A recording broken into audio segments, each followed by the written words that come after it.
quick update on our modding community, Ben. There's been some great work for NBA 2K17 as the NLSC community roster has been finally released for NBA 2K17 PC. That's the 2017 version. They've got final season rosters for that, Ben, and they've done all the work with the with the rotations, with the ratings, the badges.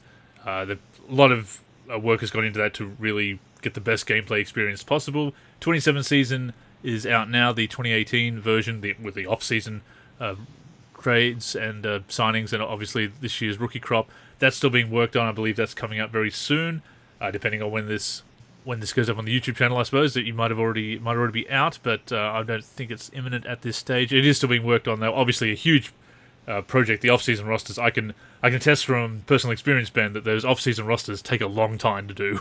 Oh, I'd imagine. All the rookies you've got to create and move around, and you're trying to work out all the ratings and update years pro, all that kind of stuff.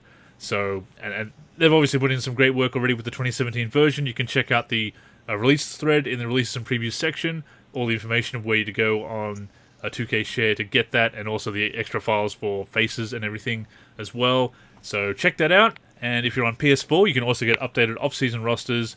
Skills from the Six is still updating his off-season rosters very quickly. In fact, he's getting, I think, new versions out practically every day from the looks of the previews he's posting in our releases and previews section. So, he's really staying on top of that, and that's awesome. That's good to hear.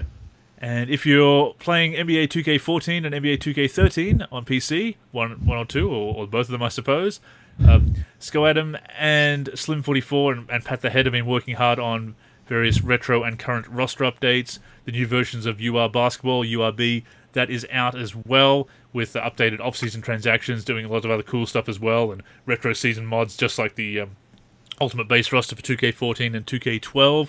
So definitely check that out if you're still playing the older games on 2K14, on PC, I should say, 2K14 and 2K13. As we said the other week when we had the modding update, lots of great stuff still being made for the older games, and it is fun, as we said, to go back and edit the old favourites and challenge yourself to bring them up to date as much as you can. Yeah, that sort of nostalgia play and stuff like that. Yeah, just sort of tied into like Throwback Thursday and stuff. So yeah, it or is. Flashback Fridays. So yeah, and there are communities that are still updating Commander Keen for the PC, the old platformer, the classic game, and they've made some great mods for that game. I know I haven't really been involved in that community or anything, but I've seen some of the add-ons they've made, and they've basically made new episodes of the game. Nice. Way back in I think it was 1992 when Commander Keen 5 came out. It kind of ended on a sort of a cliffhanger, or it was a tease for a next trilogy of games that came out, and id Software eventually never came to fruition. So people have made these fan games modding the originals of Commander Keen 4 and 5, and basically making these brand new stories and unofficially continuing the story. So it's really cool. Oh, nice. Would have been good to sort of follow up and keep on. I don't know if I ever got to play that game. Like, I heard a bit. Like, I heard it. Like, I heard of it before, but I've never actually. Don't think I've ever got to play it. It's rare, man. It was one of the classic IBM compatible games back in the day from id Software, because originally they wanted to do a port of Mario 3 for the PC, and that fell through, and they ended up making Commander Keen out of it, and a great series, obviously. And yeah, it's one of my favorites. It's available on Steam, actually, if you wanted to check it out for a couple of bucks.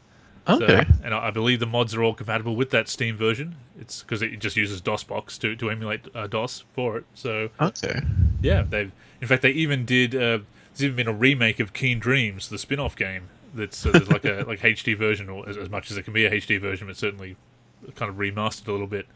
So yeah, definitely interested in those old games. I mean, retro gaming is big these days. It's usually not seen as sports gaming that much, but it's still pretty big in our community. People still playing the old games, the old favorites, and such a challenge to bring them up to date, or an enjoyable challenge, I should say, to bring them up to date and still play them, even when some of them are a little bit outdated in gameplay and features and whatnot. But still, I did it for years. I haven't been doing it in recent years because I've been focusing on other content, but a lot of people are still doing it, and we absolutely salute them. Yeah, for sure. It keeps, especially with our community and that, it keeps it alive, and then, yeah, so respect to that. Gives me file additions to post, so gives us content to share in our community. So definitely appreciate what our modding community is doing all around, for not just for 2K17 and 2K18 when it comes out, no doubt, but also the old favorites as well.